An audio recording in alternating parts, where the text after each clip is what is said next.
మహాకుంభమేళా ఇది జాన్ 13, 2025 నుండి ఫిబ్రవరి 26, 2025 దాకా జరగనున్నది. జాన్ 13న అలహాబాద్లోని ప్రయాగ్రాజ్లో మొదలవుతుంది. మనం ఈ వీడియోలో కుంభమేళాలు ఎన్ని రకాలు అండ్ ఎందుకు చేస్తారు, ప్రయాగ్రాజ్లోనే ఎందుకు ఇంత ఘనంగా చేస్తారు, మహాకుంభమేళా స్నానపు రోజులు ఏంటి, కుంభమేళా చరిత్ర, కుంభమేళాకి ఉత్తరప్రదేశ్ గవర్నమెంట్ చేసిన అరేంజ్మెంట్స్ గురించి తెలియచేస్తాను.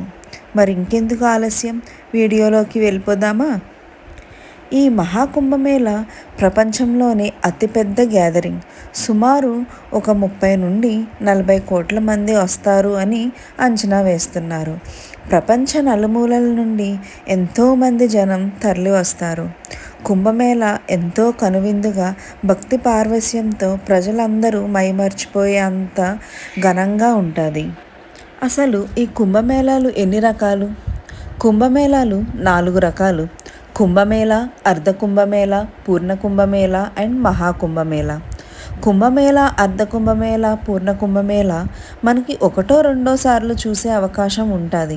కానీ ఈ మహాకుంభమేళా ఎంతో అదృష్టం ఉంటేనే కానీ చూడలేము. కుంభమేళా ప్రతి 4 సంవత్సరాలకు ఒకసారి జరుగుతుంది. ప్రతి 6 సంవత్సరాలకు ఒకసారి అర్ధ కుంభమేళా జరుగుతుంది. ప్రతి 12 ఏళ్ళకు ఒకసారి పూర్ణ కుంభమేళా జరుగుతుంది. 12 పూర్ణ కుంభమేళాలు పూర్తయితే, అంటే 144 సంవత్సరాలు గడిస్తే అప్పుడు మహాకుంభమేళా జరుగుతుంది. అందుకే మహాకుంభమేళాన్ని చూడడం అందరికీ సాధ్యం కాదు. ప్రస్తుతం ఈ పూర్ణ కుంభమేళాన్ని మహాకుంభమేళాగా చెప్తున్నారు. ఈ కుంభమేళా ఎలా మొదలైంది? కుంభమేళాకి ఎన్నో ఏళ్ల నాటి చరిత్ర ఉందని చెప్తారు. కుంభమేళా సాంప్రదాయాన్ని ఆది శంకరాచార్యులు ప్రారంభించారు. దీని గురించి చాలా పురాణాలు చెప్తున్నాయి. మత్స్య పురాణ ప్రకారం చూస్తే క్షీరసాగర మదనంలో అమృత కలశం సొంతం చేసుకోవడానికి దేవతలకి రాక్షసులకి మధ్య 12 రోజుల పాటు భీకర యుద్ధం జరుగుద్ది. దాని ఫలితంగా అమృతంలో నుండి 4 చుక్కలు 4 ప్రదేశాల్లో పడ్డాయి. అవే ప్రయాగ్రాజ్, ఉజ్జయిన్, నాసిక్ అండ్ హరిద్వార్. అందుకే ఈ 4 ప్రదేశాలని అత్యంత పవిత్రంగా భావించి కుంభమేళాను నిర్వహిస్తారు. కుంభమేళా ఏ రోజుల్లో జరపాలి అన్నది ఎలా నిర్ణయిస్తారు అంటే, బృహస్పతి వృషభ రాశిలో ఉన్నప్పుడు, సూర్యుడు మకర రాశిలో ఉన్నప్పుడు ప్రయాగ్రాజ్లో మహాకుంభమేళాను నిర్వహిస్తారు. ఈ 4 ప్రయాగ్రాజ్లోనే అతి ముఖ్యంగా ఎందుకు ఇంత ఘనంగా చేస్తారో తెలుసా? ఈ ప్రయాగ్రాజ్లో గొప్పతనం ఏంటి అంటే, గంగా యమున సరస్వతి సమ్మేళనం. సరస్వతీ నది మన కంటికి కనిపించకపోయినా అండర్లైన్లో వచ్చి మీట్ అవుతుంది. ఇందులో గంగా అనేది ఒక మైండ్, యమున అనేది బాడీ, సరస్వతి అనేది soul. Body, mind and soul ఈ 3 సమ్మేళనంగా గుర్తిస్తారు. హరిద్వార్లో అయితే గంగా నది, నాసిక్లో గోదావరి నది, ఉజ్జయిన్లో క్షిప్రా నది. ఈ అన్ని చోట్ల జనాలు వెళ్ళి మునుగుతారు కుంభమేళా టైంలో. ఇక్కడ గంగా యమున సరస్వతి సంగమం దగ్గర దశస్వమేధ్ గట్టు మీద అశ్వమేధ యాగం చేయడం ద్వారా ప్రజాపతి బ్రహ్మ విశ్వాన్ని సృష్టించాడని చెప్తారు. దీనివల్ల ప్రయాగ్రాజ్లో జరగబోయే కుంభమేళా అన్నిటికన్నా అత్యంత ముఖ్యమైనదిగా భావిస్తారు. దేవతల 12 రోజులు మానవులకి 12 సంవత్సరాలుగా సమానం. అందుకే 12 ఏళ్ళకు ఒకసారి ఈ పూర్ణ కుంభమేళాని జరుపుకుంటారు. కుంభమేళా సమయంలో నదిలో స్నానం చేయడం వల్ల ముక్తి మోక్ష మార్గాలు లభిస్తాయని మనుషుల నమ్మకం. కుంభమేళాలో ఈ పవిత్ర స్నానంతో మనసి ఆత్మ శుద్ధి అవుతుందని నమ్ముతారు. ఇందులో ముఖ్యమైన స్నానపు రోజులు ఉన్నాయి. అవి ఏంటో, వాటి విశిష్టత ఏంటో చూద్దాము. జాన్ 13 పౌష పూర్ణిమ స్నానం. జాన్ 14 మహాసంక్రాంతి స్నానం. జాన్ 29 మౌని అమావాస్య స్నానం. ఈ పవిత్రమైన మౌని అమావాస్య నాడు అతిపెద్ద స్నానోత్సవం జరుగుతుంది. అమావాస్యలో చేసే స్నానాలు అన్నిటిలోనూ ఇది ఉత్తమమైనదిగా చెప్తారు. ఈ మౌని అమావాస్య నాడు పూర్వీకులను తలుచుకుని స్నానం చేసి దానం చేయడం వల్ల ప్రతికూల శక్తులన్నీ తొలగిపోయి ఇంట్లో ఆనందంగా శ్రేయస్సుతో ఉంటారు. ఫిబ్రవరి 3 బసంత పంచమి, ఫిబ్రవరి 4 అచ్ల సప్తమి, ఫిబ్రవరి 12 మాఘి పూర్ణిమ.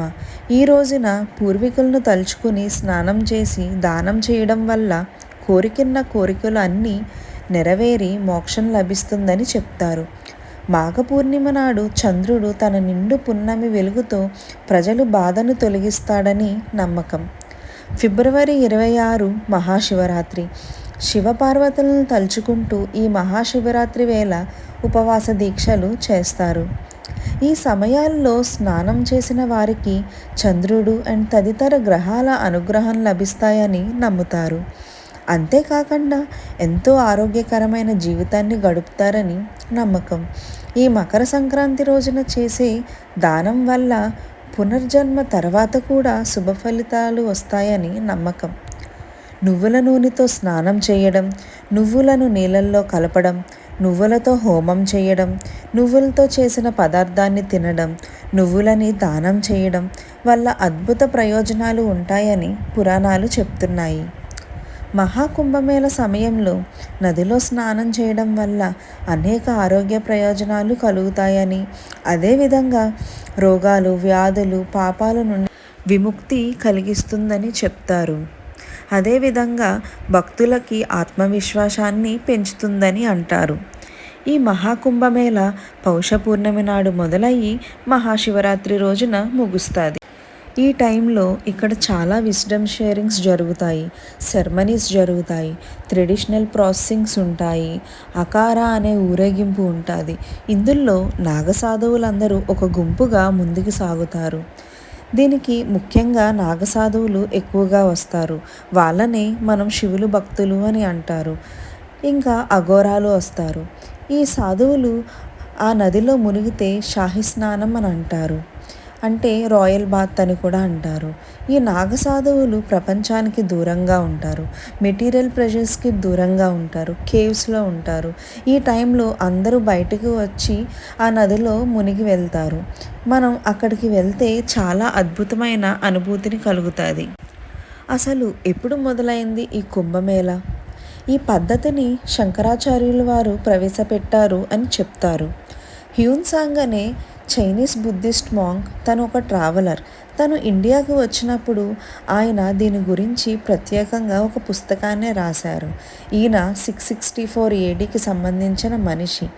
అంటే ఈ కుంభమేళ అనేది ఎప్పటి నుండి జరుగుతుందో చూడండి. ఇంకా చోళాస్, విజయనగరాస్ వీళ్ళు కూడా దీన్ని సెలబ్రేట్ చేసినట్టు కథనాలు చెప్తున్నాయి. మొఘల్ చక్రవర్తి అక్బర్ కూడా ఈ కుంభమేళాకు అటెండ్ అయినట్టు చరిత్ర చెప్తుంది. అంటే ఈ సాంప్రదాయం కొన్ని వేల సంవత్సరాల నాటిది. ఉత్తరప్రదేశ్ ప్రభుత్వం దీనికి చాలా ఏర్పాట్లను చేసింది. ప్రపంచంలోని అతిపెద్ద ఆధ్యాత్మిక సమ్మేళనాన్ని అత్యంత ప్రతిష్టాత్మకంగా నిర్వహించబోతున్నారు. మహాకుంభమేళాలో ఎటువంటి అవాంఛిత సంఘటనలు జరగకుండా, అగ్ని ప్రమాదాలు జరగకుండా చాలా జాగ్రత్తలు తీసుకున్నారు. అగ్ని ప్రమాదాలు జరగకుండా రోబోటిక్ ఫైర్ టెండర్స్ని ఏర్పాటు చేశారు. ఇవి మనుషులు వెళ్ళలేని చోటకు కూడా వెళ్ళగలవు. ప్రతి రోబో 20 నుండి 25 కిలోలు ఉంటాయని అండ్ ఇంకా మెట్లు కూడా ఎక్కి దిగగలవని అంటున్నారు. ఉత్తరప్రదేశ్ ప్రభుత్వం 7,500 కోట్లు దీని మీద ఖర్చు పెట్టిందంట.